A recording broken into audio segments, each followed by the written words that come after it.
తిరుమల లడ్డులో జంతువుల కొవ్వు కలిపారు అని చెప్పి ఒక అసత్య ప్రచారం చేసినటువంటి ముఖ్యమంత్రి చంద్రబాబు నాయుడు 1,00,000 లడ్డులని జంతువుల కొవ్వుతో తయారు చేసి అయోధ్యకు పంపించారని చెప్పి 4 అడుగులు ఇంకా ముందుకేసి దుర్మార్గమైనటువంటి ప్రచారాన్ని చేసినటువంటి పవన్ కళ్యాణ్ ఈ రోజు ఆ రోజు నానా యాగి చేసి అసలు జంతువుల కొవ్వు, పంది కొవ్వు, లేదంటే ఆ మనుషుల కొవ్వు, ఈ మనుషుల కొవ్వు అని చెప్పి ఒళ్ళు బలిసి కొవ్వెక్కి మాట్లాడినటువంటి కొంతమంది వ్యక్తులు, కొన్ని మీడియా సంస్థలు ఈ రోజు వాళ్ళు నిజంగా కడుపుకి అన్నం తింటే ఇప్పుడు దీనికి సమాధానం చెప్పాలి.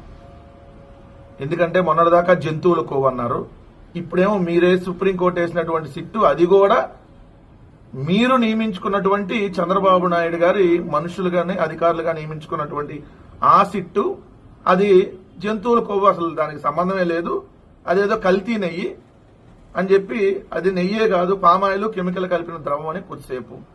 ఇది కూడా దుష్ప్రచారమే, ఎందుకంటే అసలు కల్తీ నెయ్యే కాదు, అది అవకాశమే లేదు.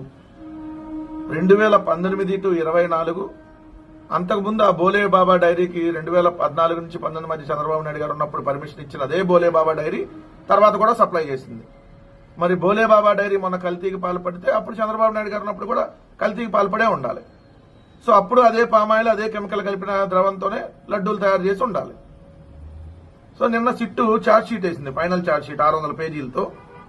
ఆ ఫైనల్ ఛార్జ్ షీట్ లో ఏదైతే 2019-24 మధ్య 20 కోట్ల శ్రీవారి లడ్డూలు తయారు చేశారని చెప్పి ఏదైతే దీంట్లో ఇక్కడ 60 లక్షల కిలోలు నెయ్యి సరఫరా చేశారని చెప్పి రాసి టీటీడీకి 250 కోట్ల నష్టం వచ్చింది, కల్తీ అని తెలిసి అనుమతించిన అధికారులు పామాయిల్లో రసాయనాలు కలిపి కల్తీ నెయ్యి తయారు చేశారనే నిగ్గు తేల్చారని రాశారు.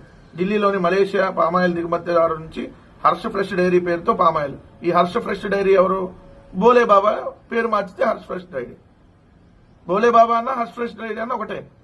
మరి దీనికి చంద్రబాబు నాయుడు గారి హయాంలోనే కదా అంకురార్పణ జరిగింది. చేసే పాపాలన్నీ మీరు చేసి దాన్ని జగన్మోహన్ రెడ్డి గారి ప్రభుత్వం మీద నెట్టేటటువంటి కార్యక్రమం కాకేంటి?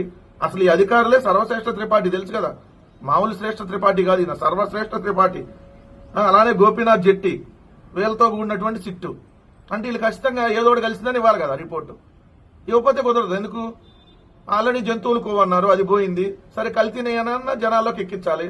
అందుకనే వాళ్ళకి సంబంధించినటువంటి అధికారులు ఇక్కడ నియమించుకొని ఏదో కలవపోయినా జంతువుల కొవ్వు కలిసేసింది అని ఎట్ట ప్రచారం చేశారు. ఇప్పుడు కల్తీనయ్య కలవపోయినా కలిసేసిందని ప్రచారంతో దాన్ని ఏదో ఒకటి చూపించేసి ఇది మొత్తం నిందితులుగా అంట అంతమంది 36 మందిని పెట్టారు. దీంట్లో ఎవరు పొలిటికల్ లీడర్లు అయితే ఎవరు పొలిటికల్